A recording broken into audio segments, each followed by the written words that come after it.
जय हिंद दोस्तों। यूपीएससी हिंदी में आप सभी का स्वागत है। 14 मई को आगामी 14 मई को यूपीपीसीएस प्रारंभिक परीक्षा है। ठीक है, तो इस परीक्षा में एक पेपर होता है सीसेट 2 का। ठीक है, तो सीसेट 2, ठीक है, सिविल सर्विसेज एप्टीट्यूड टेस्ट, जिसको आमतौर पे सीसेट बोल दिया जाता है। ये पेपर जो होता है इसमें आपको 67 नंबर 67 नंबर अगर आप नहीं पाते हैं तो आप पेपर 1 में कितना भी नंबर पाइए, 120, 130, 140, 150, कितने भी नंबर आप पाइए, 200 में 200 पा जाइए, तब भी आपका कोई मतलब नहीं है।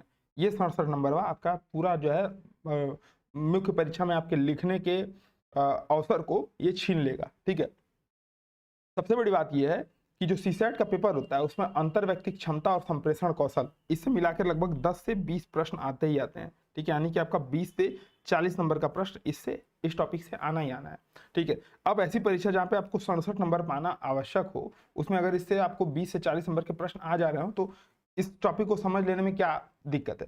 अच्छा, सबसे बड़ी बात यह कि मैं यहाँ पे कोई रॉकेट साइंस या कुछ आपको ऐसा नहीं पढ़ाने जा रहा हूँ कि आपका हो जाएगा।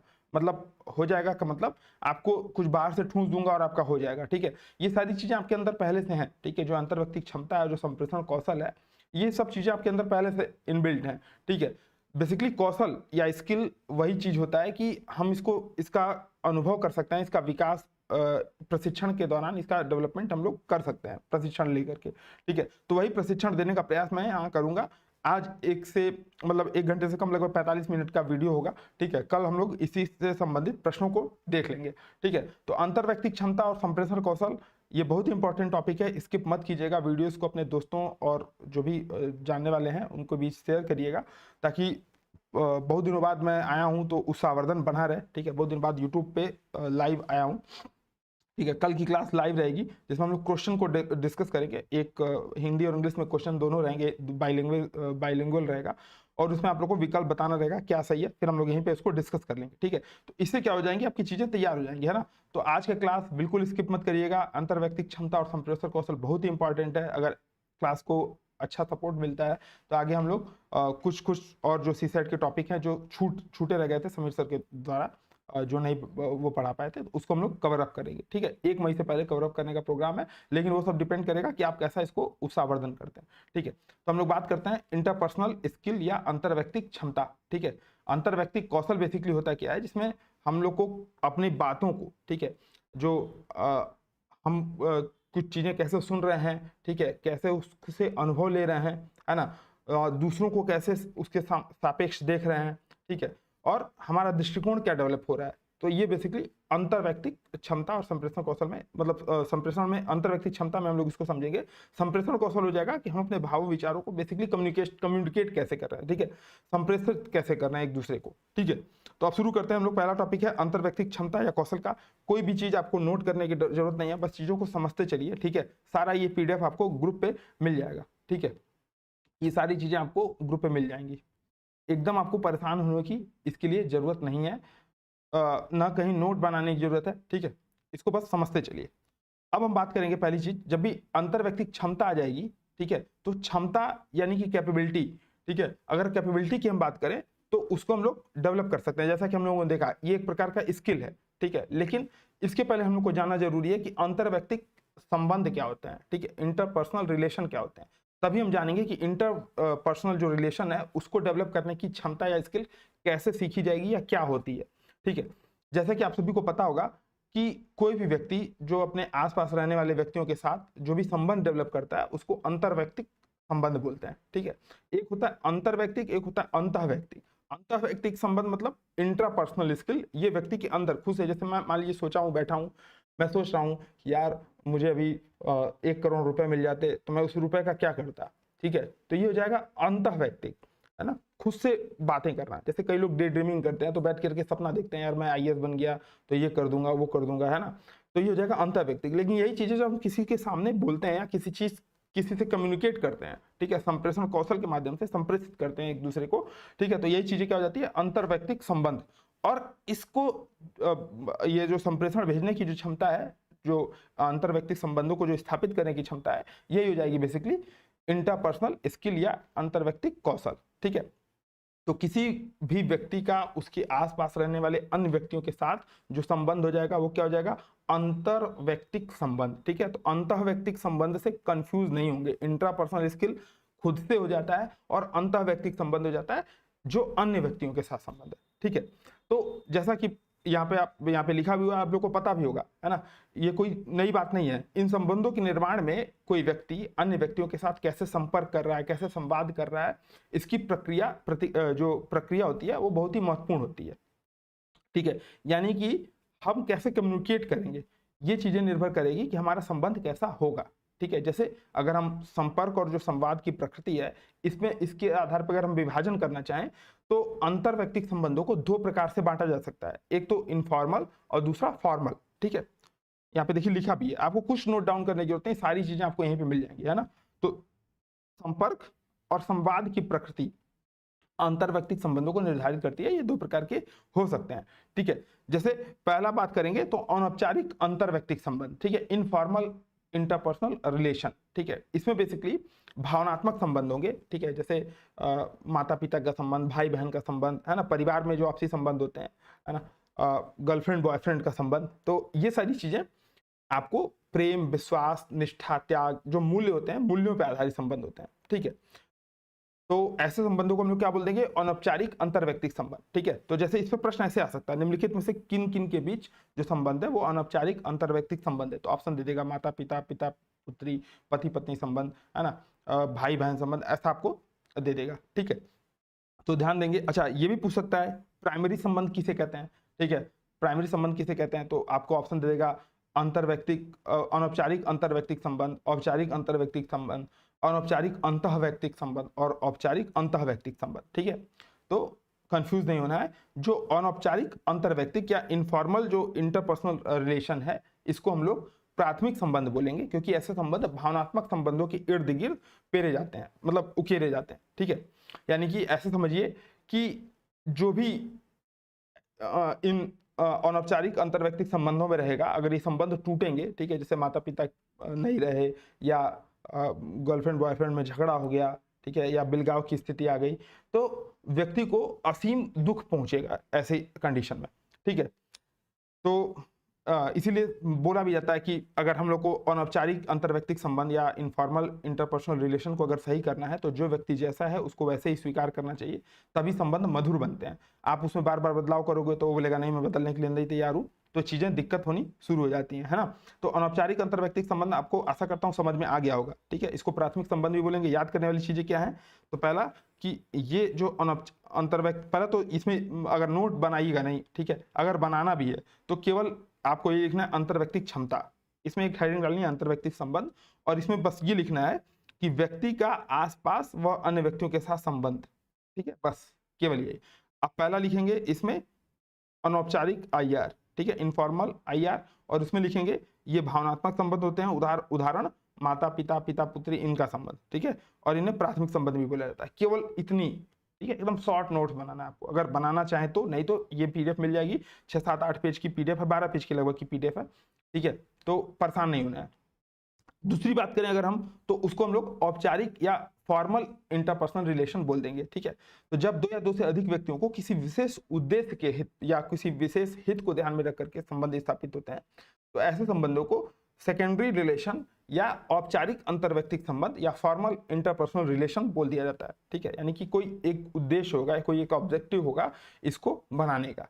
ठीक है, तो आप ऐसे समझिए कि विशिष्ट उद्देश्य या विशिष्ट हित, ठीक है, जैसे क्रेता और विक्रेता के बीच संबंध। ठीक है, जैसे आप सब्जी खरीदने जा रहे हैं, है ना, आपको वो, आप क्या चाहेंगे, आप चाहेंगे कि ज्यादा से ज्यादा सस्ती सब्जी मिले, और जो सब्जी बेचने वाला है वो भाई बैठा है दिन भर धूप में, आंधी पानी बरसात में, तो वो चाहेगा कि ज्यादा से ज्यादा मुनाफा कमाए। ठीक है, तो इससे क्या हो जाएंगे, दोनों के हित जो है आपस में टकराएंगे। तो ऐसे संबंधों में हित जो है प्रायः टकराते हैं। तो ऐसे भी ऑप्शन दे सकता है कि निम्नलिखित में से कौन सा ऐसा संबंध है जिसमें हित प्रायः हितों की टकराव, ऐसा नहीं कि अनौपचारिक अंतर्वैयक्तिक संबंधों में हितों के टकराव नहीं होते हैं, लेकिन अधिकतर औपचारिक जो अंतर्वैयक्तिक संबंध होते हैं, जो द्वितीयक सेकेंडरी इंटरपर्सनल रिलेशन होते हैं, उसमें हितों का टकराव प्रायः देखने को मिलता है। जैसे क्रेता विक्रेता, पूंजीपति श्रमिक। अब पूंजीपति और श्रमिक के बीच संबंध है, श्रमिक क्या सोचेगा कि मुझे ज्यादा से ज्यादा वेज मिले, ठीक है, ज्यादा से ज्यादा पैसा मिले, और पूंजीपति क्या सोचेगा कि मुझे ज्यादा से ज्यादा जो है पैसा कमाने को मिले इस उपक्रम से। ठीक है, तो इन संबंधों को हम लोग क्या बोल देंगे, औपचारिक अंतर्वैयक्तिक संबंध या फॉर्मल इंटरपर्सनल रिलेशन, ठीक है। अब बात आती है कि जो अंतर्व्यक्तिक संबंध होते हैं इनका विकास कैसे होता है, ठीक है। जैसे एक जॉर्ज लेविंगर नाम के मनोवैज्ञानिक थे, उन्होंने बताया था कि एक संबंध का विकास 5 चरणों में होता है, ठीक है। तो प्राय यूपीपीसीएस ऐसा तो नहीं करेगा, ठीक है, कि भाई पूछेगा कि किसके अनुसार ऐसे होते हैं, तो इसकी संभावना कम है, क्योंकि यार कितने को याद करते फिरोगे, तो फिर से उसको आपको एनसीईआरटी पढ़नी पड़ेगी मनोविज्ञान वाली, है ना। तो मेरे हिसाब से उसकी जरूरत नहीं है। केवल ये ध्यान रखेंगे कि जो अंतर्व्यक्तिक संबंध होते हैं उसमें 5 चरण होते हैं, ठीक है। जैसे पहला चरण होता है इंट्रोडक्शन का, परिचय का, जब आप किसी को पहली बार मिलते हो, ठीक है। नैनो का नैनो से गोपन प्रिय संभाषण उन्होंने लिखा हुआ था राम की शक्ति पूजा में, जब सीता जी जाती हैं मिलने, ठीक है, अशोक वाटिका में, जब राम भगवान को पहली बार देखती हैं, ठीक है। तो पहली छाप, शारीरिक निकटता, इन सब के अधीन जो इंट्रोडक्शन होता है ये बहुत ही महत्वपूर्ण होता है, ठीक है। तो अंतर्व्यक्तिक संबंधों का जो विकास होता है, पहला शुरुआत होता है इंट्रोडक्शन का। आप जैसे अगर आप किसी से भी रिलेशन में होगे तो पहली चीजें इसी में होती हैं, और क्या नाम है, नाम वाम एक दूसरे को देखा जाता है, पहले तो देख करके पसंद किया जाता है, ठीक है भाई ये लड़का या ये लड़की मेरे लिए परफेक्ट है, ठीक है। फिर बातचीत आगे शुरू होती है ना, धीरे धीरे शारीरिक निकटता आती है ना। तो फर्स्ट इंप्रेशन इज, लोग बोलते हैं ना कि पहला इंप्रेशन जो होता है वो बहुत ही इंपॉर्टेंट होता है, ठीक है। दूसरा होता है फिर संबंधों का विस्तार होता है, ठीक है, एक्सपेंशन होता है, संबंधों में विस्तार होता है, ठीक है। एक दूसरे का ख्याल रखना, देखभाल करना, ठीक है, बर्थडे आ गया तो विश करना, है ना, कहीं घूमने फिरने जाना, ये सब चीजें चलती रहती हैं, है ना। फिर आगे अगला प्रोसेस क्या है, निरंतरता, एक दूसरे पर अटूट विश्वास, ठीक है भाई, घर छोड़ने को बोल दोगे तो घर छोड़ के चली आऊंगी या चला जाऊंगा, है ना। तो एक दूसरे पे अटूट विश्वास रहता है ना। और फिर अगर आपने कभी गलती से बर्थडे विश करने में भूल कर दी और उसने सामने वाले ने उसको ईगो पे ले लिया, चाहे लड़की हो चाहे लड़का, मैं किसी पे कमेंट नहीं करूंगा, है ना, अगर ईगो पे ले लिया तो क्या हो जाएगा, फिर संबंधों में बिगड़ाव, ठीक है, कॉन्ट्रैक्ट हो जाएगा, आपसी रोष, असंतोष आदि के कारण संबंधों में दरार आएगी, और अंततः संबंधों का अंत भी हो सकता है, ठीक है। ये अंत 2 तरीके से हो सकते हैं, या तो अलगाव की वजह से या मृत्यु की वजह से, ठीक है। मान लीजिए किसी को अगर न चाहते हुए भगवान उठा लें, तब भी संबंधों में संबंधों का खात्मा हो जाता है, ठीक है। तो अंतर्व्यक्तिक जो संबंध होते हैं वो इन के हिसाब से डेवलप होते हैं, ठीक है। जैसे परिचय, पहली छाप, शारीरिक निकटता आदि कारकों के अधीन, ठीक है। इसका एक्सपेंशन होता है, फिर एक दूसरे का ख्याल रखना, देखभाल करना, फिर एक दूसरे पर अटूट विश्वास होता है, तो संबंधों में निरंतरता आती है। फिर धीरे धीरे अगर कुछ दिक्कतें आती हैं और एक दूसरे की दिक्कतों को सॉर्ट आउट नहीं किया गया, लोगों ने मतलब व्यक्तियों ने आपस में एक दूसरे को स्पेस नहीं दिया, तो आपसी असंतोष, रोष के कारण संबंधों में बिगड़ाव आता है, और अंततः संबंध एंड पोजीशन पे पहुंच जाता है, ठीक है। तो ये 5 चरण बहुत ही महत्वपूर्ण होते हैं, है ना। अब इसमें प्रश्न आने की संभावना ये ऐसे ही बनती है कि निम्नलिखित में से कौन सा, जैसे ऐसे आपको पूछेगा कि विश्वास की महत्ता निम्नलिखित में से किस चरण में महत्वपूर्ण है, ठीक है। तो पहला हो जाएगा परिचय, दूसरा हो जाएगा विस्तार, तीसरा हो जाएगा निरंतरता, चौथा हो जाएगा बिगड़ाव, ठीक है। तो बिगड़ाव तो कतई नहीं होगा, अब परिचय में हो सकता है और निरंतरता में हो सकता है, हालांकि इन दोनों में भी विश्वास तो आवश्यक है, ठीक है। लेकिन विश्वास एक दूसरे पर कब वो होगा, जब वो संबंध निरंतर रहेगा। आप पहले दिन किसी पे एकदम अटूट विश्वास नहीं करने लगेंगे, ठीक है। तो तीसरा विकल्प इसमें सही हो जाएगा, है ना। तो ऐसे भी प्रश्न यूपीपीसीएस पूछ सकता है, ठीक है।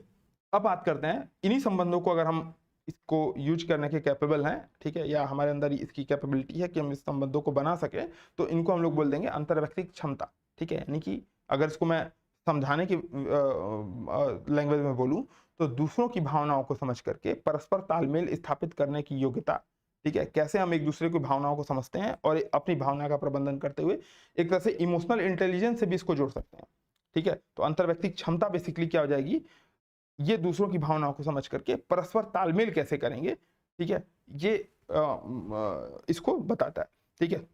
जैसे आप ऐसे समझिए कि जैसा मैंने बताया था कि अंतर्व्यक्तिक जो क्षमताएं होती हैं, जो इंटरपर्सनल स्किल होता है, इसको आप परस्पर प्रैक्टिस के थ्रू डेवलप कर सकते हैं, ठीक है। जैसे अब तो इंग्लिश में कोर्स भी चल रहे हैं इसके कि कैसे इंटरपर्सनल स्किल्स को डेवलप किया जाए, है ना। तो इसके कोर्स भी चलते हैं। अब बात आती है कि इसकी आवश्यकता क्यों होती है ना। तो आवश्यकता इसमें 4, 5, 6 पॉइंट आपको लिख दिए गए हैं। हालांकि इसकी पीडीएफ तैयार हो रही थी, तो मैंने सोचा कि भाई यूपीएससी हिंदी का मटेरियल तैयार होता है, धीरे धीरे इसको भी डेवलप किया जाए, है ना। तो अंतर्व्यक्तिक क्षमता की आवश्यकता क्यों होती है, तो ये सारे पॉइंट आपको वहां पे हैं, ठीक है। मैं एक एक करके एक्सप्लेन कर दे रहा हूँ। जैसे किसी भी मानव एक सामाजिक प्राणी है और सामाजिकरण एक बहुत ही महत्वपूर्ण भूमिका अदा करती है, ठीक है, लोगों को एक मानव बनाने में, ठीक है, मानव को मानव सामाजिकरण बनाता है, ठीक है। तो किसी भी मानव, चूंकि हम लोग बचपन से ही पढ़ते आ रहे हैं, मानव एक सामाजिक प्राणी है या सामाजिक जंतु है, ठीक है। तो किसी भी मानव के सुख दुख, हालांकि जानवर भी सामाजिक हैं भाई, जानवर हमसे ज्यादा सामाजिक हैं, लेकिन मानव भी एक सामाजिक प्राणी है, ऐसे समझिए। तो किसी भी मानव के सुख एवं दुख, उसका व्यवहार, उसकी सांस्कृतिक पृष्ठभूमि क्या है, उसकी राजनीतिक और आर्थिक पृष्ठभूमि क्या है, ये उसके प्रत्यक्ष रूप से अंतर्व्यक्तिक क्षमता या उसके अंतर्व्यक्तिक संबंध है, इसके द्वारा वो स्थापित होता है, ठीक है। यानी कि मानव सुखी है कि दुखी है, ठीक है। अगर कोई बच्चा बहुत अच्छा कम्युनिकेटर है, बहुत ही अच्छी उसकी इंटरपर्सनल स्किल अच्छी है, तो वो अपने जीवन में बहुत आगे जाता है, ठीक है। जैसे हमारे प्रधानमंत्री मोदी जी, ठीक है, उसकी सांस्कृतिक, राजनीतिक और आर्थिक पृष्ठभूमि कैसी भी हो, अगर उसका इंटरपर्सनल स्किल, लोगों से कम्युनिकेट करने के स्किल अगर अच्छे हैं, ठीक है, तो मानव जो है बहुत जीवन में आगे जाता है। इसीलिए इंटरपर्सनल स्किल बहुत ही इंपॉर्टेंट होता है। मैं इसीलिए बोलूंगा कि आप लोग इन सब चीजों को, जो भी मैं बता रहा हूँ, इसको फीलिंग लीजिएगा, ठीक है। रटने का प्रयास मत करिएगा, नोट्स बनाने के चक्कर में मत पड़ेगा, फीलिंग लीजिए, है ना। जो इंटरपर्सनल स्किल होते हैं, ये एक संगठन में भी बहुत ही महत्वपूर्ण भूमिका अदा करते हैं, क्योंकि संगठन में भी भाई मनुष्य है, तो एक दूसरे से कम्युनिकेट करेगा ही, पता चले किसी मुद्दे पर मुंह फुला करके बैठ गया, ठीक है। तो पारस्परिक व्यवहार हेतु भी, ठीक है, जैसे कोई अपने से जो भी संगठन है उसमें अपने से कोई बड़ा होगा, अपने से कोई बराबर होगा, अपने से कोई अधीनस्थ होगा, तो उनके बीच कैसा रिलेशन कैसा होगा, ठीक है, ठीक है। ये पारस्परिक व्यवहार को स्थापित करने में भी अंतर्व्यक्तिक क्षमता बहुत ही महत्वपूर्ण योग्यता मतलब भूमिका अदा करती है। अगला है, अगर सिविल सेवक के लिए बात करें, तो सेवा काल के दौरान उनको कर्तव्य निर्वहन के लिए अपने निम्न स्तर के कर्मचारी, मतलब निम्न कर्मचारी, ठीक है, फिर अपने दोस्त वगैरह से, या अपने उच्च स्तर के अधिकारी, है ना, इसके अलावा क्षेत्र की जनता, ठीक है, जनप्रतिनिधि, इन सब से भी प्रत्यक्ष संवाद होता है, ठीक है। तो इसलिए इंटरपर्सनल स्किल का होना बहुत ही जरूरी है, नहीं तो पता चले वहीं मार पिटाई कर लिए और सिर फोड़ा फोड़ा उगल हो गया, है ना। तो प्रत्यक्ष संवाद के लिए भी जरूरी है। तो देखिए, आप देखिए, जिनके अंदर ये इंटरपर्सनल स्किल, अभी कल मैंने एक नाम मुझे भूल रहा है, बिहार में कोई एक जिला था, वहाँ के जिलाधिकारी थे, उनका ट्रांसफर हो रहा था, तो जो भी कर्मचारी थे, जो भी लोग थे, जो भी मतलब ऐसा मूवमेंट बहुत कम देखने को मिलता है, वहाँ पे जा करके फूट फूट के रो रहे थे, है ना, उसको विदाई देने के लिए आए थे। कोई लौकी ले आया था, कोई कोड़ा ले आया था, कोई कुछ ले आया था, जिसको जो बन पड़ रहा था, गिफ्ट विफ्ट लेकर पहुंचे थे कि अरे सर मेरी तरफ से एक गिफ्ट है। वो मतलब सुनने में आया कि 1.5 ट्रक उसको गिफ्ट मिला है ले जाने के लिए, ठीक है। तो 1.5 मतलब DCM, एक DCM पूरा भर के, फिर आधा DCM पूरा भर के, ऐसे उसको गिफ्ट मिला था। तो ये क्यों हो पाया, ठीक है। ऐसा कई अधिकारी ऐसे होते हैं कि ट्रांसफर वांसफर हो जाता है, किसी को पता चलता है, किसी को पता भी नहीं चलता है, या वो वहीं से भी नई जगह ज्वाइन कर लेते हैं छुट्टी पर से ही, है ना। तो बात क्या होती है कि इंटरपर्सनल स्किल उसका कैसा है, ये उस पर डिपेंड करता है, ठीक है। तो सिविल सेवक के लिए भी ये बहुत ही महत्वपूर्ण होती है ना। उसको, इसके अलावा उसको समय समय पर विभिन्न परिस्थितियों में लोगों को भी निर्णय लेने पड़ते हैं कि जैसे मान लीजिए हर व्यक्ति, जो भी व्यक्ति है, ठीक है, अगर वो अपने से ज्यादा किसी एक भी व्यक्ति से मतलब रख रहा है, तो जाहिर सी बात है, अब मतलब अगर खुद से भी रख रहा है, तब तो अंतर्व्यक्तिक संबंध तो स्थापित होंगे खुद में ही, है ना। किसी दूसरे से रख रहा है तो अंतर्व्यक्तिक संबंध स्थापित होंगे, ठीक है। लेकिन कम्युनिकेशन और ये जो संबंधों का प्रोसेस है, ये हमेशा चलता रहेगा, ठीक है। अगर व्यक्ति जिंदा है तो हमेशा ये चीज चलती रहेगी, ठीक है। तो समय समय पर विभिन्न परिस्थितियों में लोगों को अलग अलग निर्णय लेने पड़ते हैं, ठीक है। जैसे किसी को हाई स्कूल का फॉर्म भरना है, किसी को कुछ भरना है, किसी को UPSC के फॉर्म भरना है, किसी को PCS का फॉर्म भरना है, किसी को कुछ भी करना है, ठीक है। किसी को घूमने जाना है, किसी को खाना बनाना है। तो विभिन्न परिस्थितियों में अलग अलग निर्णय लेने होते हैं, और निर्णय हमारे कब ज्यादा सही होंगे, ये डिपेंड करता है कि हमारा इंटरपर्सनल स्किल हमारा क्या। अगर हमारा कौशल अच्छा है तो हमारे निर्णय लेने या निर्णय के सकारात्मक होने या उससे फायदा होने की संभावना बहुत ही ज्यादा होगी, ठीक है। इसके अलावा विभिन्न स्तरों पर लोगों से मिलना, विभिन्न परिस्थितियों में महत्वपूर्ण निर्णय, ठीक है, ये उनके व्यक्तित्व को मतलब इसके लिए उसके व्यक्तित्व में अंतर्व्यक्तिक कौशल का होना बहुत ही आवश्यक होता है, ठीक है। तो वही मैंने बताया कि अगर अंतर्व्यक्तिक कौशल अच्छा है तो व्यक्ति, जैसे आप ऐसे समझिए कि भीड़ आ रही है ना। अभी एक IAS अधिकारी थे UP में ही, ठीक है। भीड़ ने वहां पे हल्ला मचाना शुरू कर दिया था, ठीक है। कोई राशन वितरण का कार्यक्रम था, वहां पे भीड़ हल्ला मचा रही थी, ठीक है। कुछ मतलब फ्रीबीज कुछ बैठ रही थी, है ना। तो जनता हल्ला मचा रही थी। अब ये महोदय वहां पहुंचे, ठीक है, और जनता के साथ कम्युनिकेट करके वहां पे लगे योगासन कराने। आप ऐसे सोचिए कि भीड़ उग्र है और आप वहां पे जा रहे हैं योगासन कराने, ठीक है। तो इस जब भी ऐसी स्थिति आएगी तो आपके अंदर ईआई और इंटरपर्सनल स्किल बहुत ही महत्वपूर्ण हो जाएगा, ठीक है। सब लोग ऐसे नहीं कर पाएंगे, है ना। तो अंतर व्यक्ति, अब जैसे गोरखपुर की मैं बात करूं तो गोरखपुर में अभी हमारे यहाँ गुड़धोइया नाला है, ठीक है। एक हमारे जो यहाँ पे जो भी उसके प्रभारी थे, गौरव सिंह सोगरवाल नाम था उनका शायद, ठीक है। तो आईएएस अधिकारी हैं। तो उनके आने के पहले गुड़धैया नाले के लोग, मतलब जो लोग, जिन लोग की जमीन उस नाले के, जैसे उस नाले का पुनर्निर्माण होना है, ठीक है। तो उस नाले के पुनर्निर्माण में जिन लोग की जमीन आ रही थी उन्होंने देने से मना कर दिया था, ठीक है। वे अब बोले थे कि नहीं, हम इसको मतलब केस वेस कर दिया था। लेकिन गौरव सिंह सोगरवाल आए तो उन्होंने सबको मना लिया। ऐसा कैसे हो पाया? क्योंकि उनके इंटरपर्सनल स्किल और ईआई ये दोनों बहुत ही अच्छी, ठीक है। तो बात यही है कि संचार कौशल को अच्छा बनाने में, अंतर्व्यक्तिक क्षमताएं प्रबंधन करने में, नेतृत्व के विकास करने में, इन सब में बहुत ही इंपॉर्टेंट रोल अदा करती हैं। इसलिए अंतर्व्यक्तिक क्षमताएं और इंटरपर्सनल स्किल बहुत ही इंपॉर्टेंट हो जाता है, ठीक है। अब बात आती है कि इंटरपर्सनल स्किल क्या होता है। तो अब तक हम लोगों ने अंतर्व्यक्तिक क्षमता को समझा, ठीक है।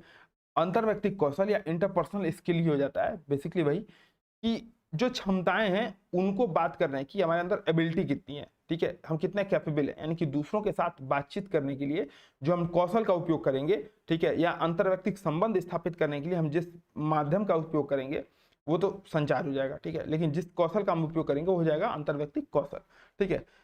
जैसे आप ऐसे समझ सकते हैं कि हर व्यक्ति, ठीक है, प्रत्येक व्यक्ति अपने, जब भी मैंने अभी चर्चा की थी तो बताया था कि एक या एक से अधिक व्यक्तियों के साथ जो संबंध स्थापित करेगा तुरंत उसके साथ अंतर्व्यक्तिक संबंध स्थापित होना शुरू हो जाएगा, ठीक है। तो इसलिए ये प्रत्येक व्यक्ति की दिनचर्या में शामिल होता है, जिसकी सहायता से वो दूसरों से अंतःक्रिया करता है, ठीक है। यानी कि अपने से अलग स्वयं से कर रहा है तो अंतः व्यक्तिक हो जाएगा, इस चीज का ध्यान रखेंगे, ठीक है।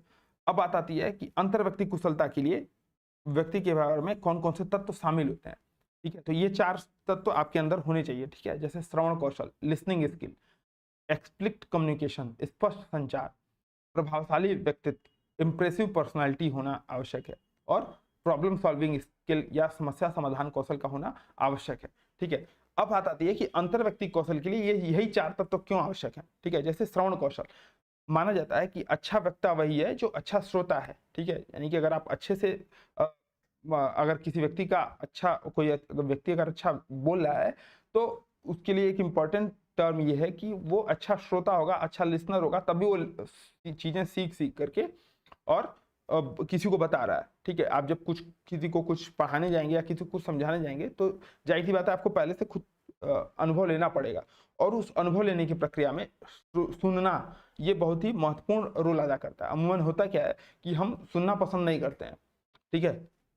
जैसे कई लोग अभी क्लास देख रहे होंगे तो जाहिर सी बात है इसमें कुछ ऐसा नया नहीं मैं पढ़ा रहा हूँ, लेकिन बात यही है कि आप अगर अच्छे से इसको सुन लेंगे, अच्छे से इसको समझ लेंगे तो ये चीजें आपकी तैयार हो जाएंगी यहीं पे, यही कहीं, ठीक है। तो अच्छा वक्ता वही है जो अच्छा श्रोता है, और एक अच्छा श्रोता वह होता है जो दूसरों के दृष्टिकोण को सुनता है, उसको समझता है, उसके बाद कोई प्रतिक्रिया या कोई परिणाम देता है, ठीक है। तो श्रवण कौशल इसीलिए बहुत ही आवश्यक है। अब अंतर्व्यक्तिक कुशल, अगर आप अंतर्व्यक्तिक कौशल आपके अंदर है, कुशलता आपके अंदर है, तो जाहिर सी बात है आप जो प्रतिक्रिया देंगे, आप जो परिणाम देंगे वो इंपॉर्टेंट हो जाएगा, ठीक है। जाहिर सी बात, अब जैसे गांधी जी वाला, गांधी जी बोलते थे कि मुझे कोई एक गाल पे थप्पड़ मारे तो मैं दूसरा गाल भी आके कर दूंगा, लेकिन आज के जमाने में कोई ऐसा करने वाला नहीं है।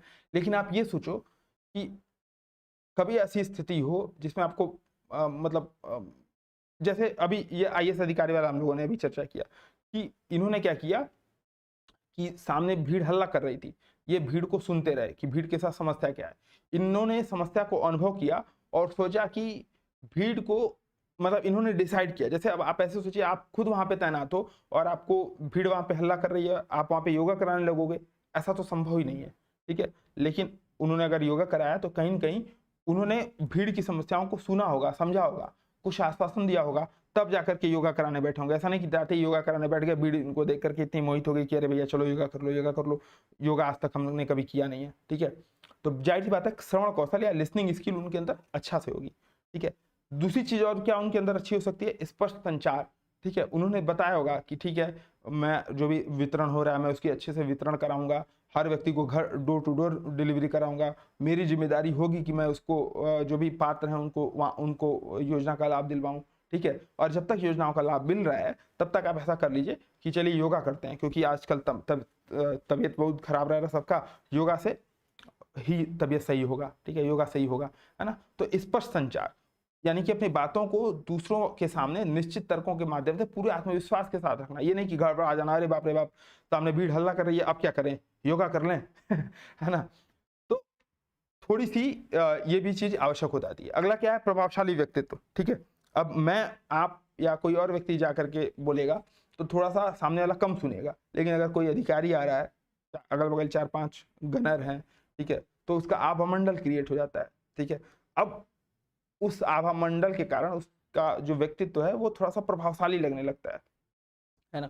तो दूसरों से बातचीत के दौरान जो चेहरे का हाव भाव होगा, जो हम भाव भंगिमाएं बनाएंगे, आप देखेंगे जो आईएएस अधिकारी होते हैं या जो भी अधिकारी होते हैं, आईएएस की नहीं, मैं अधिकारियों की बात कर रहा हूँ, या जो भी बड़े लोग होते हैं, ठीक है, सो कॉल्ड बड़े लोग, तो वो सामने वालों से एकदम आंख से आंख मिला करके बात करेंगे, उनकी सारी मुद्राएं एकदम सामान्य तरीके से होंगी, है ना, उनकी कुछ अच्छी आदतें होंगी।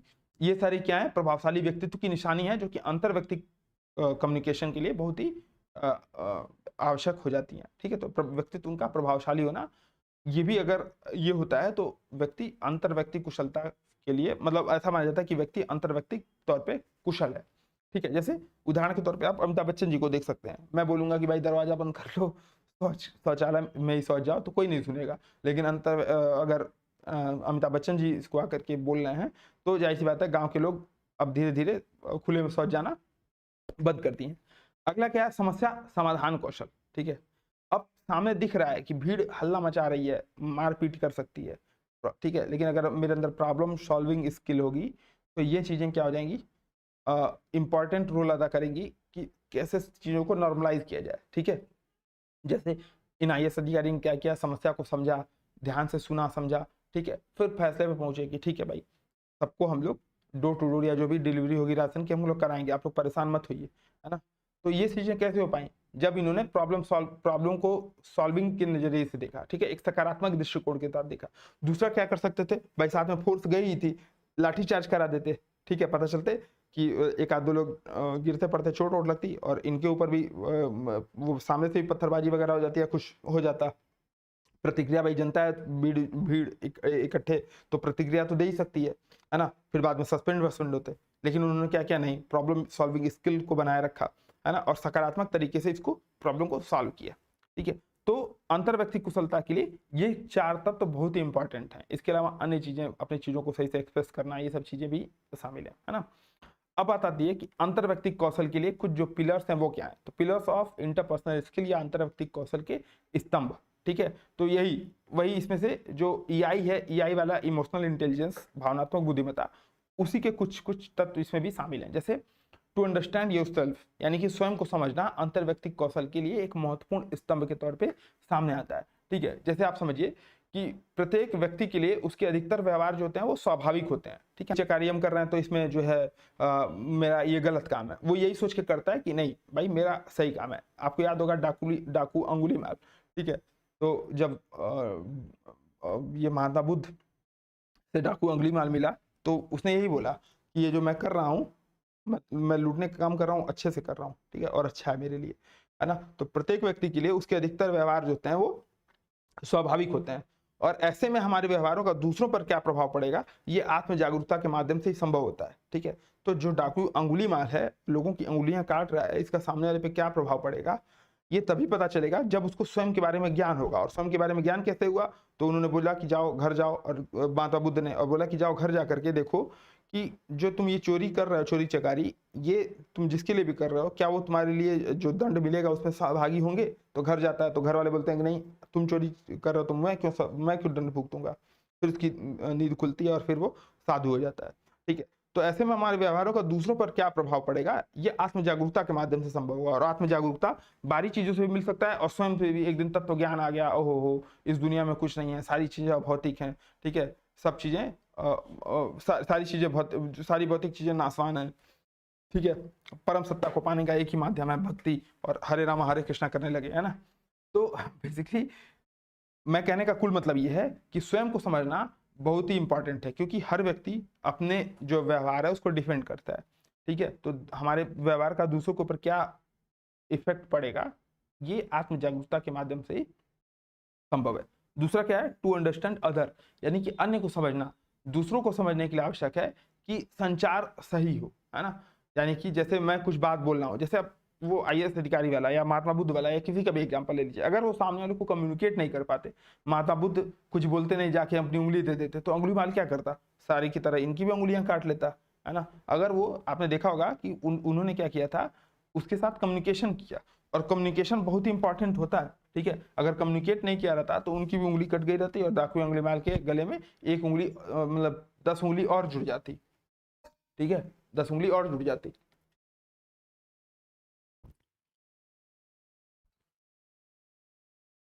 माता बुद्ध तैयार थे कि भाई नहीं चलो, ठीक है, जो होगा देखा जाएगा। तो वो सामने वाले को बेसिकली समझ रहे थे।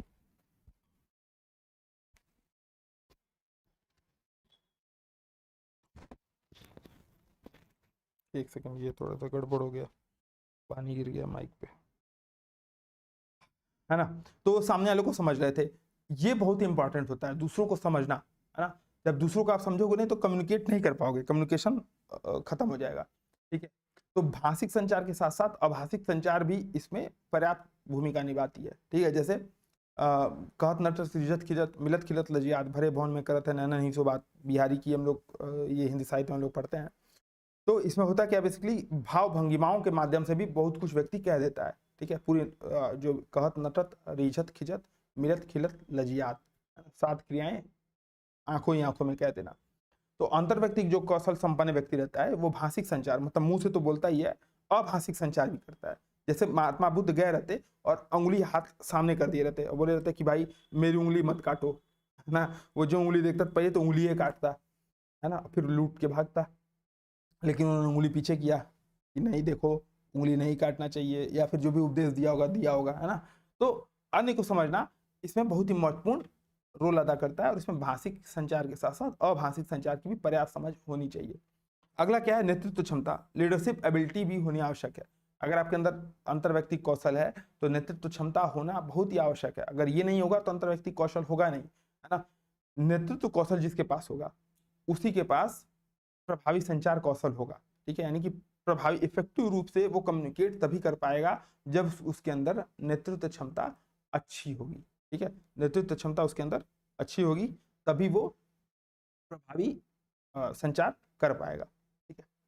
तो ये चीजें अंतर्व्यक्तिक कौशल के स्तंभ के रूप में आती हैं, ठीक है। अब इसमें 2-3 चीजें पूछ सकता है। पहला पूछेगा अंतर्व्यक्तिक कौशल के निम्नलिखित में से कौन कौन से स्तंभ है, ठीक है। बोलेगा पहला स्वयं को समझना, दूसरा अन्य को समझना, तीसरा बोल देगा नेतृत्व क्षमता, और चौथा बोल देगा राजनीतिक कौशल, ठीक है। अब तो अंतर्व्यक्तिक कौशल के इसमें से कौन स्तंभ नहीं हो जाएंगे, राजनीतिक कौशल नहीं होगा, ठीक है, ये तीनों होंगे ही होंगे, है ना।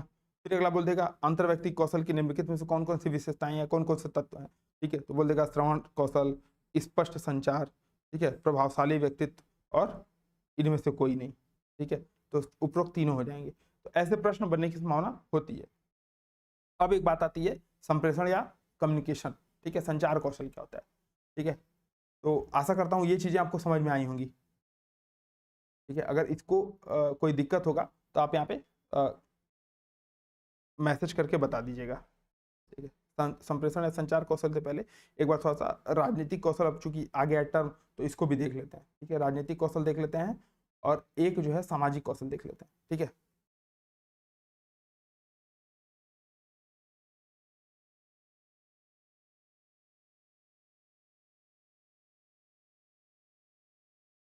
सामाजिक कौशल, ठीक है, इसको इंग्लिश में लिखेंगे सोशल स्किल, ठीक है, इंग्लिश वाले सोशल स्किल लिखेंगे, ठीक है। बेसिकली सामाजिक कौशल क्या है, ये अंतर्व्यक्तिक कौशलों का उपसमूह है, ठीक है।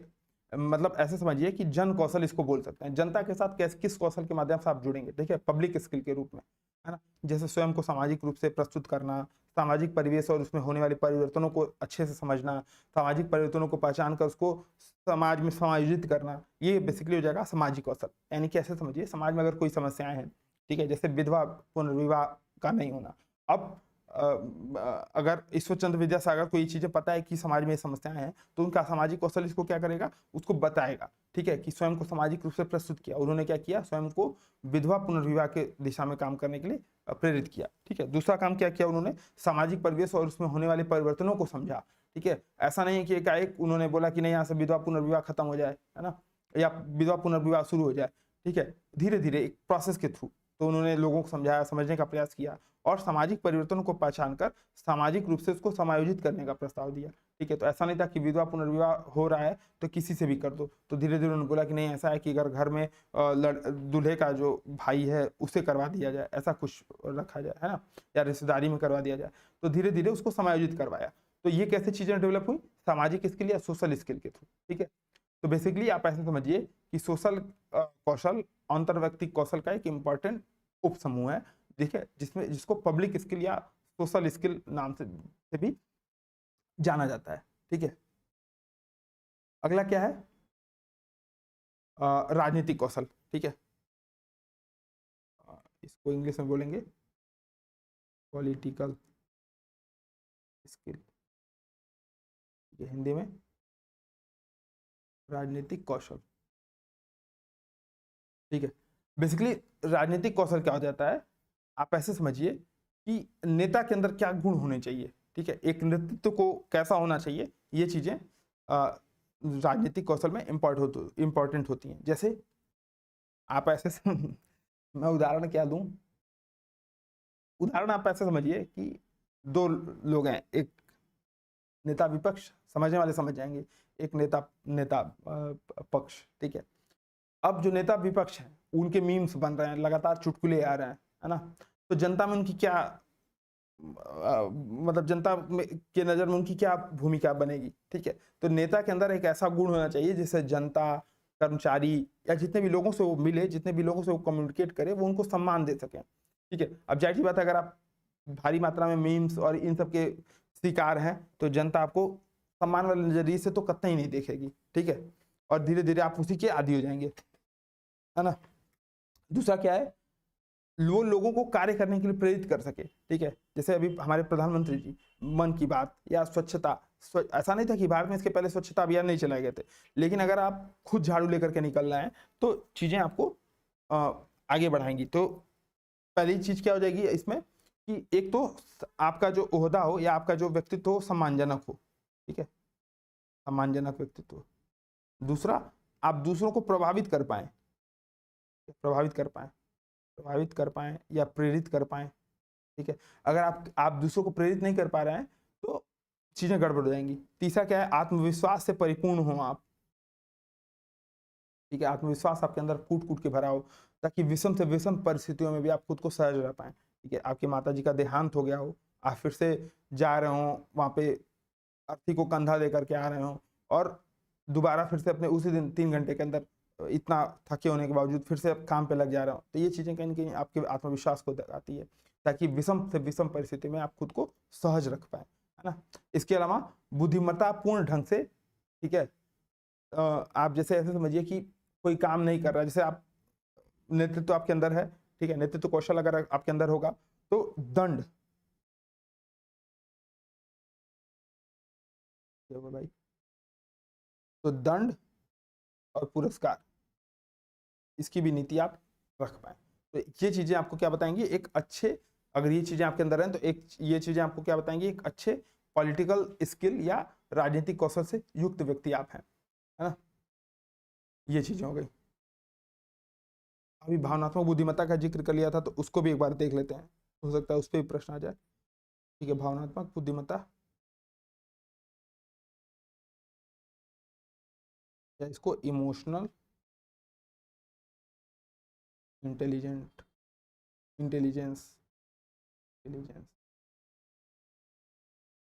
अब इसको हम लोग बेसिकली जीएस पेपर 4 में पढ़ते हैं। ठीक है, लेकिन बता दे रहा हूँ यहीं पे, है ना।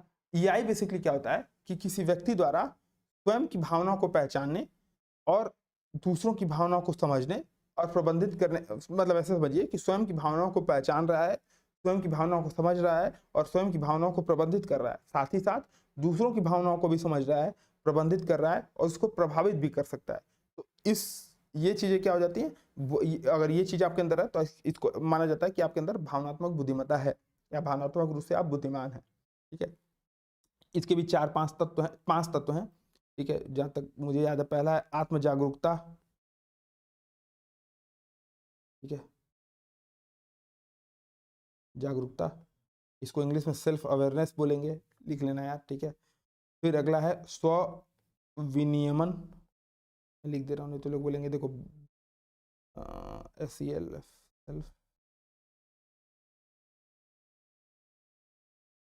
अवेयरनेस, ठीक है। स्व विनियमन को क्या बोलेंगे इंग्लिश में?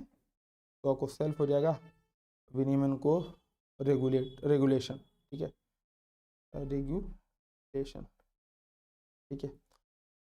अगला हो जाएगा अभिप्रेरणा, ठीक है, इंग्लिश में इसको बोल देंगे मोटिवेट, मोटी का वेट, मोटिवेट, मोटिवेशन, मोटिवेशन, ठीक है, मोटिवेशन, है ना। अगला क्या हो जाएगा? समानुभूति, तो इसको क्या लिख सकते हैं इंग्लिश में? एम्पैथी, ठीक है।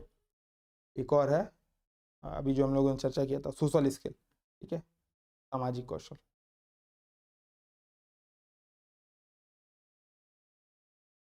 SOCIAL, सोशल स्किल, ठीक है। अब इसको एक उदाहरण के माध्यम से समझा देता हूँ, ठीक है। जैसे मान लीजिए आप देखते हैं एक्सीडेंट होता है ना, एक्सीडेंट होता है, तो अब उस स्थिति में आप वहीं पे हैं और आप देख रहे हैं कि एक्सीडेंट हुआ, तो दो चीज़ें होती हैं। एक तो ये हो गया कि एक्सीडेंट हो रहा है, आप देख के नकार के चल दिए, दूसरा बोले कि बहुत बेकार हुआ, फिर चल दिए, और तीसरा आप वहाँ पे रुक करके कुछ काम कर रहे हैं, ठीक है, उसको बचाने के लिए कुछ काम कर रहे हैं। तो ये तभी हो पाएगी जब आपके अंदर आत्म जागरूकता या सेल्फ अवेयरनेस होगी, आप खुद को समझेंगे, ठीक है। आपको ये पता होगा कि अगर आप उस व्यक्ति को मरता हुआ छोड़ के चल जाएंगे तो आप रात भर सो नहीं पाएंगे, है ना, आत्म जागरूकता। लेकिन स्व विनियमन का भी होना जरूरी है। अब आपके अंदर इतनी समानुभूति हो गई, इतनी एम्पैथी हो गई कि आप वहीं लगे फूट फूट के रोने, तो कहाँ उसको बचाना है, ठीक है, कहाँ आप खुद रो रहे हैं। सेल्फ रेगुलेशन भी जरूरी है, ठीक है। काम करने के लिए आपको अभिप्रेरणा भी जरूरी है, मोटिवेशन, कि आप काम करेंगे तो आपके अंदर कुछ ऐसा लगे, हाँ यार मुझे अगर मैं ये करूंगा तो मैं कम से कम एक सही से सो पाऊंगा, ठीक है, और मैं लोगों को बता पाऊंगा कि हाँ, मतलब मैं किसी को मुंह दिखा पाऊंगा, नहीं तो मेरी आत्मा ही मुझे धिक्कारेगी। तो मोटिवेशन भी बहुत इंपॉर्टेंट है, ठीक है। समानुभूति, आपको आपने किसी को देखा गिरते हुए और आपने बोला बहुत दुख हुआ, ठीक है, तो ये क्या हो जाएगी? सहानुभूति, है ना। लेकिन अगर आप सहानुभूति को कार्यात्मक रूप दे रहे हैं तो वो हो जाएगी एम्पैथी, समानुभूति, आप काम करने लगे, उसको बचाने का प्रयास करने लगे। और सामाजिक कौशल क्या हो जाएगा? अब अगले दिन से आप उठते हैं थोड़ा मोड़ा, जब भी आपको हफ्ते में एक दिन समय मिलता है तो गूगल पे, फेसबुक पे या जहाँ पे भी आप हैं, तो सोशली थोड़ा सा एक्टिव होकर के उस हादसे के बारे में लोगों को बताना और अवेयर करना, है ना। सोशल स्किल हो जाएगा कि भाई हेलमेट पहन के चलो, अगर हेलमेट पहने रहते तो चोट नहीं लगती, है ना। या जो जिस व्यक्ति को आपने बचाया उसके साथ एक वीडियो बना देना, आज के ज़माने में तो वायरल भी लोग हो रहे हैं, ठीक है। तो ये सब चीज़ें हैं। तो भावनात्मक बुद्धिमत्ता भी हो गया, इसी के साथ पॉलिटिकल स्किल भी हो गया, सामाजिक कौशल भी हो गया, ये सारी चीज़ें होती गई। कल इस पर हम लोग प्रश्न भी डिस्कस करेंगे, परेशान एकदम मत होइएगा, बस चीज़ों को समझते चलिए। अगला है, अब हम लोग देख लेते हैं संप्रेषण कौशल, ठीक है। तो संप्रेषण कौशल या कम्युनिकेशन, ठीक है, और इस पे प्रश्न भर भर के आते हैं और ये बहुत इंपॉर्टेंट है, ठीक है। इस पे प्रश्न भर भर के आएंगे, बहुत इंपॉर्टेंट है। ये आईपैड फ्रिज हो गया, मेरे साथ ही ऐसा क्यों होता है, ठीक है। तो संप्रेषण या संचार या कम्युनिकेशन, ठीक है, या संप्रेषण स्किल, संप्रेषण कौशल, संचार कौशल या कम्युनिकेशन स्किल, ठीक है। तो स्किल इसके आगे जोड़ दीजिएगा। तो संप्रेषण कौशल, संचार कौशल ये क्या होता है कि एक व्यक्ति जब दूसरे व्यक्ति को कुछ संदेश भेजता है, तो संदेश अर्थपूर्ण भी हो सकता है और अनर्थपूर्ण भी हो सकता है। तो संप्रेषण उसी को बोलेंगे जब अर्थपूर्ण संदेश प्रेषित करेगा, ठीक है, तो इसकी प्रक्रिया क्या हो जाएगी? संप्रेषण हो जाएगी, ठीक है, जो गत्यात्मक है, जटिल है और वैज्ञानिक प्रक्रिया है, ठीक है, यानी कि थोड़ी सी कठिनाई है इसमें। गत्यात्मक यानी कि समय के साथ परिवर्तित होती रहती है और एक साइंटिफिक मैनर में इसको किया जाता है। ऐसा नहीं कि कुछ भी कर देंगे तो संप्रेषण हो जाएगा, ठीक है। अर्थपूर्ण बनाने के लिए ये तीनों चीजें भी आवश्यक हैं, ठीक है। अगर हम बात करें संप्रेषण या संचार की, तो ये दो तरीके की होती है, ठीक है। एक होता है हार्ड, हार्ड कम्युनिकेशन, एक होता है सॉफ्ट, ठीक है। हार्ड वाले को बोलते हैं तकनीकी संचार और सॉफ्ट वाले को बोलते हैं सामाजिक संचार, ठीक है, सामाजिक संचार, सोशल कम्युनिकेशन, ठीक है। जैसे आप ऐसे समझिए केवल ज्ञान मात्र का होना ही पर्याप्त नहीं है, ठीक है, हमें अन्य लोगों के साथ प्रभावपूर्ण ढंग से संचार करने की आवश्यकता होती है। जैसे मुझे बहुत चीज़ें पता हैं, लेकिन अगर मैं वो चीज़ें आपको डिलीवर नहीं कर पाऊँ, तो ये क्या हो जाएगा, कम्युनिकेशन एरर हो जाएगा, ठीक है। यानी कि प्रभावपूर्ण संचार सफलता की कुंजियों में से एक है, ठीक है। आपको बहुत चीज़ें पता हो, आप मेंस में उत्तर नहीं लिख पाओ, परीक्षक कहाँ से जानेगा भाई, आपको मुँह देख कर के, आपका कॉपी देख कर के नंबर थोड़ी देगा। आप जो उसमें लिखे रहोगे, जो खुद को लिखित रूप से अभिव्यक्त करोगे, वही चीज़ें उसी आधार पे आपको वो इवैल्यूएट करेगा, ठीक है। तो अपना जो संदेश है सफलतापूर्वक पहुंचा करके हम अपने विचारों और मनोभावों को प्रभावपूर्ण तरीके से सामने वाले को, इफेक्टिव तरीके से सामने वाले को बता सकते हैं, कम्युनिकेट कर सकते हैं, ठीक है।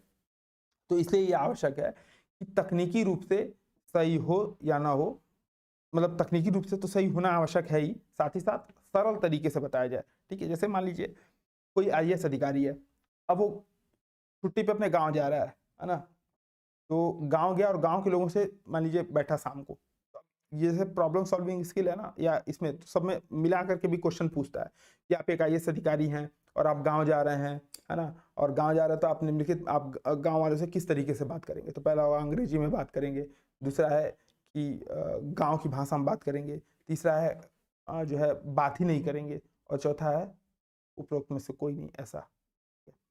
तो भाई गांव वालों को गांव वाले के तरीके से ही बात करोगे तभी वो सही तरीके से समझ पाएंगे, है ना। इंग्लिश में बात करने से तो काम चलेगा नहीं।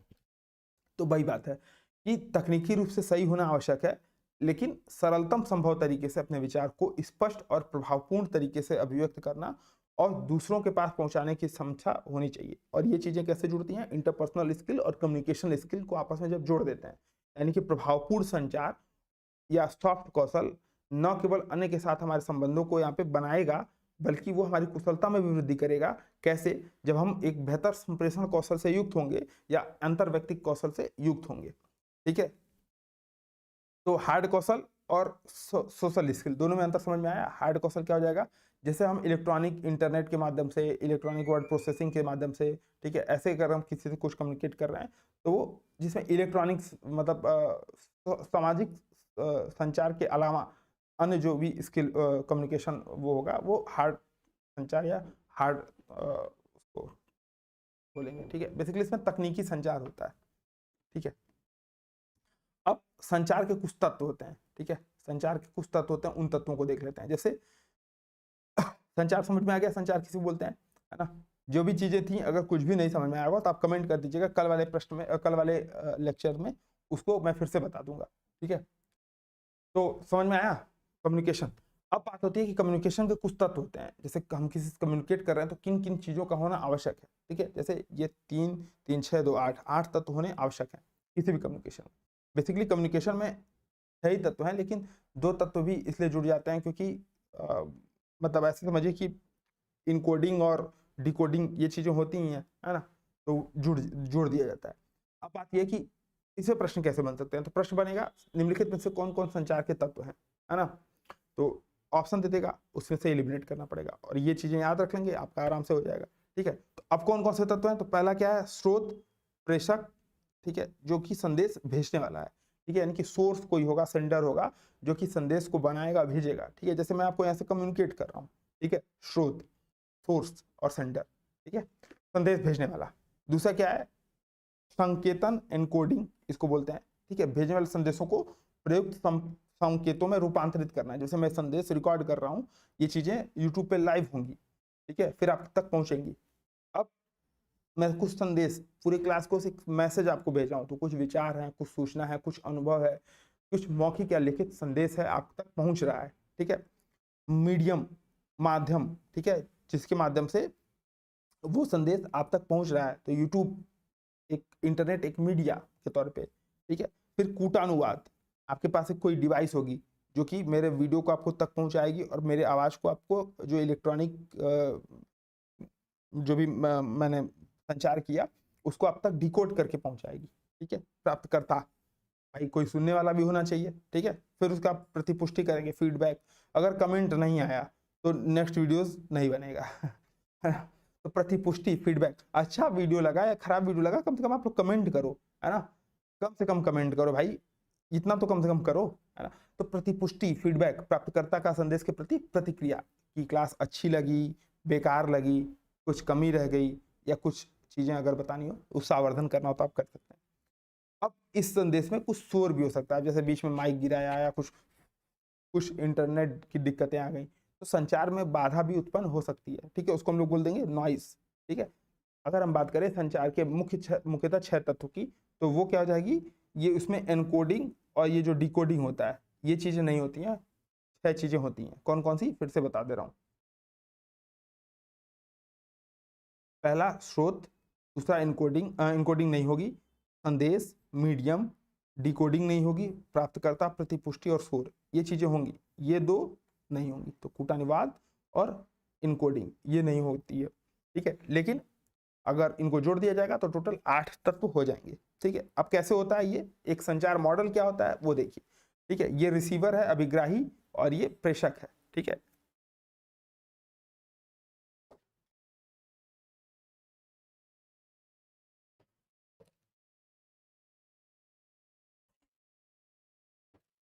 ठीक है, ये संदेश को इनकोड कर रहा है, कुछ इनकोडिंग कर रहा है, कोडेड संदेश जा रहा है, एक चैनल के माध्यम से भेजेगा, चैनल इसको डिकोड करेगा, डिकोड संदेश अभिग्राही को मिलेगा। अब ये फीडबैक भेजेगा प्रेषक को, और इस प्रक्रिया में कुछ शोर इसको मिल सकता है, ठीक है, एक नॉइज मिल सकता है। इंग्लिश में देखें तो इंग्लिश में ये हो जाएगा, ठीक है, संचार मॉडल, ठीक है। वही सोर्स सेंडर कुछ इनकोडेड मैसेज को भेज रहा है, ठीक है, इनकोडिंग कर रहा है, कुछ ये मैसेज कोडेड मैसेज आएगा, इस मैसेज को कोई किसी मीडियम के माध्यम से भेजेगा, चैनल उसको बोल सकते हैं, ये चैनल उसको डिकोड करेगा, डिकोडेड मैसेज रिसीवर को प्राप्त होगा, ठीक है। इसकी प्रतिपुष्टि या फीडबैक करेगा, और इस प्रक्रिया में उसको कुछ नॉइस या शोर की अनुभूति हो सकती है, ठीक है। अब बात करें अगर संप्रेषण की विशेषताएं, तो संप्रेषण की निम्नलिखित 4 विशेषताएं आपको देखने को मिलती हैं। पहला क्या है, संप्रेषण गतिशील है, डायनेमिक है, ठीक है, क्योंकि इसकी प्रक्रिया निरंतर बदलती रहती है। आज जैसा कम्युनिकेशन हो रहा है, पहले ऐसा नहीं होता था। पहले कबूतर के माध्यम से, किसी अन्य माध्यम से, या कैसे भी आप संप्रेषण करते थे, दूर लॉन्ग अगर बात करें तो, ठीक है। अभी जैसे आज के जमाने में जब व्हाट्सएप फेसबुक नहीं था, तो जो प्रेमी प्रेमिकाएं थी एक दूसरे को कैसे भेजते थे, कबूतर जा जा जा कबूतर जा, ठीक है। तो कबूतर जाता था और संदेश लेके जाता था, है ना। आज व्हाट्सएप फेसबुक चल गया, ठीक है। उसके बाद बीच में चिट्ठी पत्रिकाओं का भी दौर आया, है ना। अगला क्या है, संप्रेषण अविराम है, कभी रुकता नहीं है, हम सोए रहे हैं, जगे रहे हैं, लगातार विचारों का हमारे अंदर, मस्तिष्क हमारा सदैव सक्रिय रहेगा। आप देखेंगे सपना आता है, तो उस ये इन सब चीजों का परिणाम है। अगला क्या है, संप्रेषण अनुत्क्रमणीय है, ठीक है। एक बार जो बाण से चीजें निकल गई, तीर तर्कस से तीर निकल गया, फिर वो वापस नहीं आता, ठीक है। एक बार संदेश चला गया तो उसे हम वापस नहीं ले सकते, है ना। अगला क्या है, ये अंतःक्रियात्मक है, ठीक है, क्योंकि हम लगातार दूसरों के और स्वयं के भी संपर्क में रहते हैं, ठीक है। जैसे हम दूसरों से अगर कम्युनिकेट करेंगे तो भाषण करेंगे, या कुछ उनको बोलेंगे, या कुछ उनसे व्यवहार करेंगे। खुद भी हम लोग वाक् क्रिया करते रहते हैं, ठीक है। जैसे मैं वॉशरूम में बैठता हूँ तो थोड़ा सा सोचता रहता हूँ, यार आज क्या क्या करना है, ये चीज़ें हैं, ठीक है, ये चीज़ ऐसा नहीं किया, उसने ऐसा कर दिया, ठीक है। तो अमूल सबके साथ ऐसा चलता रहता है। तो संप्रेषण भी अंतःक्रियात्मक भी होता है, ठीक है। ये संप्रेषण की विशेषताएं, 4 विशेषताएं। अब इसमें प्रश्न कैसा बनेगा, तो सब निम्नलिखित में से कौन कौन संप्रेषण की विशेषताएं हैं, ठीक है, जाहिर सी बात हो जाएगा। अब संप्रेषण के प्रकार देख लेते हैं, ठीक है। इनके बाद हम संप्रेषण को आज यहाँ पे खत्म करेंगे। अच्छा, एक यहाँ पे चीजें रह गई, जैसे इफेक्टिव कम्युनिकेशन कैसे होगा, ठीक है। इफेक्टिव कम्युनिकेशन, इसको हिंदी में लिखेंगे, हिंदी में बोलेंगे प्रभावी संचार, प्रभावी संचार, ठीक है। प्रभावी संचार के लिए क्या क्या चीजें आवश्यक हो, तो पहला, मैसेज जो हो स्पष्ट हो, क्लियर हो।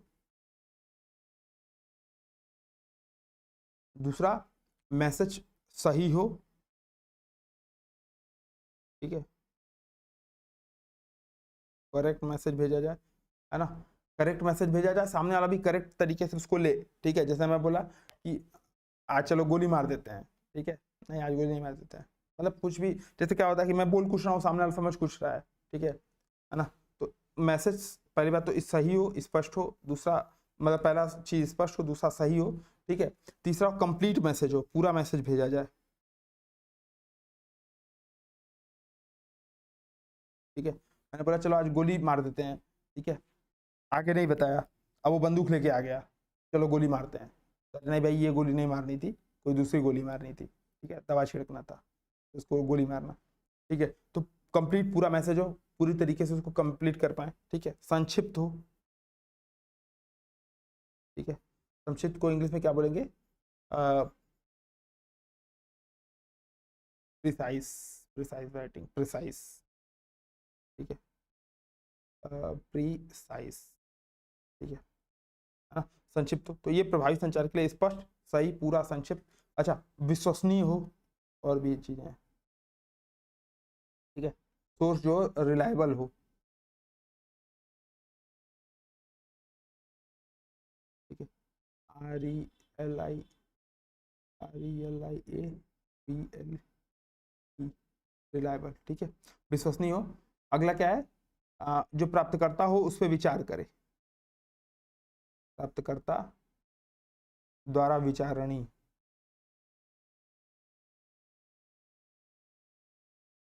ठीक है, और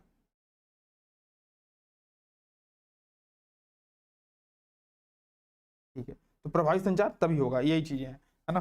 पहला, स्पष्ट हो, सही हो, पूरा मैसेज हो, संक्षिप्त मैसेज हो, और विश्वसनीय सोर्स के द्वारा मिले, और प्राप्तकर्ता द्वारा उस पर विचार किया जाए, तभी संचार जो है प्रभावी हो सकता है।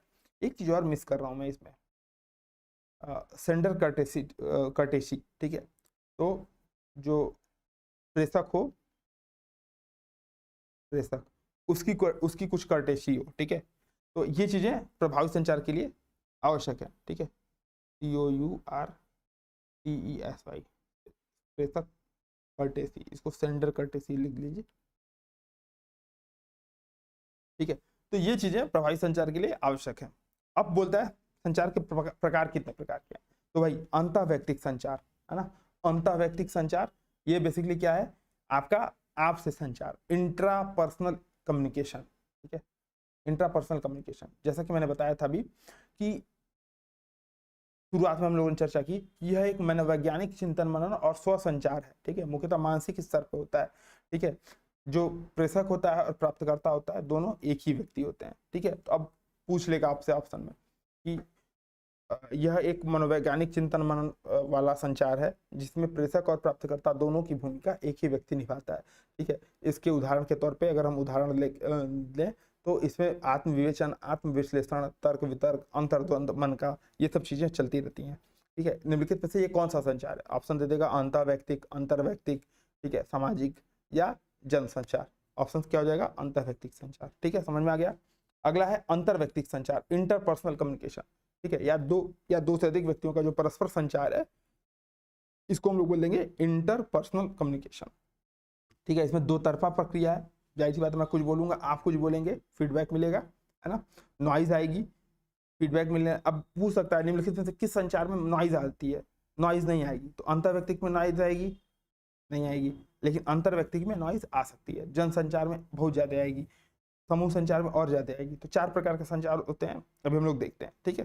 तो अंतर्वैयक्तिक जो संचार है, ये सामाजिक संबंधों का आधार है। जो हमारा सामाजिक संबंध बनता है, ये अंतर्वैयक्तिक संचार से, अंतर्वैयक्तिक संचार से बनता है, ठीक है। तो कंफ्यूज नहीं होंगे ना, अंतर्वैयक्तिक और अंतर्वैयक्तिक, ठीक है। अब जो अंतर्वैयक्तिक संचार है, अंतर्वैयक्तिक संचार, ये दो प्रकार के होते हैं। पहला शाब्दिक संचार, दूसरा अशाब्दिक संचार, ठीक है। शाब्दिक जो संचार होते हैं वो मौखिक होंगे और लिखित तौर पे हो सकते हैं, रिटन और ओरल तौर पे, वर्बल कम्युनिकेशन। जो नॉन वर्बल कम्युनिकेशन होंगे वो निम्नलिखित 5 तरीकों से हो सकते हैं, ठीक है। जैसे पहला हो जाएगा प्रोक्सेमिक्स, ठीक है, प्रोक्सेमिक्स इसको बोलते हैं बेसिकली। इसमें मतलब बस आपको समझाने के लिए, इस पर प्रश्न पूछने की संभावना लगभग कम है, ठीक है। जैसे अशाब्दिक संचार में प्रोक्सेमिक्स हो जाएगा, ये दूरी, स्थान और स्पेस, इन सब का महत्व संचार में बन जाएगा, संचार में हो जाएगा, ठीक है। जैसे अशाब्दिक संचार, जैसे आप ऐसा समझिए कि आज स्पेस में हम लोग कुछ सूचनाएं भेज रहे हैं, ठीक है। तो ये उस संचार को हम क्या बोलेंगे? प्रोक्सेमिक्स टाइप ऑफ कम्युनिकेशन, ठीक है। एक हो जाएगा काइनेसिक्स, ठीक है। काइनेसिक्स, इसमें क्या हो जाता है? बेसिकली बॉडी लैंग्वेज का प्रयोग होता है, ठीक है। वही कहत नटत रिजत खिलत मिलत खिलत लजिया, ठीक है। तो इसमें काइनेसिक्स हो जाएगा, वो आंख से ही पूरी सब कुछ बता दे रहा है, ठीक है। एक हो जाएगा पार्श्व भाषा या पैरा लैंग्वेज, ठीक है। इसमें ऐसा समझिए कि आपको आपके मैनर्स के आधार पे, ठीक है, आप कुछ कर रहे हो, ठीक है, जैसे हंस रहे हो, है ना, तो आपको पता चलेगा कि हाँ ठीक है, आप यहाँ पे कंफर्टेबल हो, या सामान्य तरीके से बैठे हो तो कंफर्टेबल हो, आप बार बार इधर उधर देख रहे हो, बेचैनी है, ठीक है, तो वो चीज़ें आपको लगेंगी कि नहीं नहीं आप यहाँ पे अनकंफर्टेबल हो, ठीक है। अगला क्या है, स्पर्श की भाषा, ठीक है। इसमें बेसिकली कैसे आप टच कर रहे हो इस पे, जैसे डॉक्टर टच, है ना, स्पर्श की भाषा, जैसे आप बहुत ज़्यादा हताश हो, निराश हो, आपका मित्र आके एक पीछे से थपकी दे दे, तो आपको लगेगा कि हाँ भाई स्पर्श कुछ नहीं बोल रहा है, भाई आप फेल हो गए रिजल्ट में, कुछ नहीं बोल रहा है, बस वो आके पीछे से थपकी दे दिया, ये आपका भाई है, आपको गले लगा लिया, है ना, तो वो क्या आ जाएगा, स्पर्श की भाषा। एक और यहाँ पे छूट रहा है, नीचे लिखा है, नहीं नहीं लिखा है, उसको बोलते हैं क्रोनोमिक्स, ठीक है, क्रोनोमिक्स, ठीक है। क्रोनोमिक्स बेसिकली क्या होता है, जब संचार में समय का रोल बढ़ जाता है तो उसको क्रोनोमिक्स बोलते हैं। जैसे आज कोई मुद्दा तुरंत चर्चा में है, ठीक है, और मैंने उस पर तुरंत वीडियो बना दिया, है ना, तो वो क्या हो जाएगा, क्रोनोमिक्स, ठीक है, अशाब्दिक संचार। लेकिन इसको ऐसे समझिए कि अशाब्दिक संचार है वो, है ना, मतलब अगर मैं आपसे कम्युनिकेट कर रहा हूँ तो इसमें अगर समय को महत्व मिले, समय का अगर प्रयोग हो तो ये चीज़ें क्या हो जाएंगी, क्रोनोमिक्स। जैसे मान लीजिए आपने बोला कि मेरे घर आना है ना, अब मैं ये नहीं बोला कि मैं आऊँगा या नहीं आऊँगा, लेकिन मैं कुछ ना आता हूँ ना कुछ आपको मैसेज करता हूँ, ठीक है, समय के साथ आपको पता चल रहा है कि नहीं यार वो अब मैं बोल देता हूँ कि नहीं, आप किसी माध्यम से सूचना मिल गया कि मैं 2 बजे के बाद कहीं नहीं जाता, ठीक है, मेरा एक फिक्स टाइम है कि 2 बजे के बाद मैं कहीं नहीं जाता, और मैं बोलता हूँ, मैं ये नहीं बोलता हूँ कि आऊँगा या नहीं आऊँगा, ठीक है, क्रोनोमिक्स होगा बेसिकली क्या, समय का महत्व। तो 2 बजे तक मैं नहीं आया आपके घर, अब आपको क्या समझ जाना चाहिए कि ठीक है अब नहीं आए तो अब नहीं आएंगे, है ना, अब ले नाना था नहीं तो अब नाना से हो। अगला क्या है, ग्रुप कम्युनिकेशन, ठीक है, ग्रुप कम्युनिकेशन, तो ये वाला समझ में आया ना, अशाब्दिक संचार, शाब्दिक संचार, ठीक है।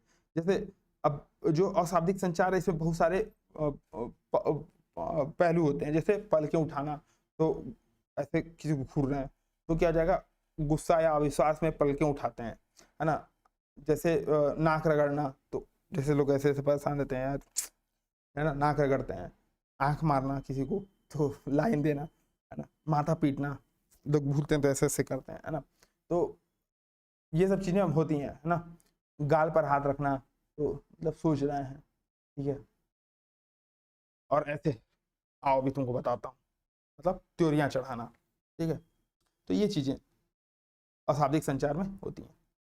अगला क्या है, समूह संचार, समूह संचार या इसको इंग्लिश में ग्रुप कम्युनिकेशन बोलते हैं, ठीक है, ये बेसिकली अंतर व्यक्तिगत संचार का एक विस्तृत रूप है, ठीक है, जब राष्ट्रीय क्षेत्रीय स्तर पे कोई बड़ी, जैसे कोई जनसभा मोदी जी संबोधित कर रहे हैं तो क्या हो जाएगा, समूह संचार, ठीक है। तो बेसिकली आप समझिए कि 2 से अधिक व्यक्तियों की भागीदारी इसमें अनिवार्य होगी, शोर की समस्या के कारण फीडबैक इसमें बहुत ही व्यवधानपूर्ण होगा। अब जैसे मोदी जी पूछते हैं बिजली आई या नहीं आई, तो इसमें जनता कोई अगर नहीं आई भी बोल रहा होगा तो उसको समझ में नहीं आएगा, क्योंकि अधिकतर जनता क्या बोलेगी, हाँ बिजली मिल रही है, ठीक है, तो नहीं वाला का आवाज उसमें दब गया, ठीक है, तो फीडबैक जो था थोड़ा सा व्यवधानपूर्ण हो जाएगा।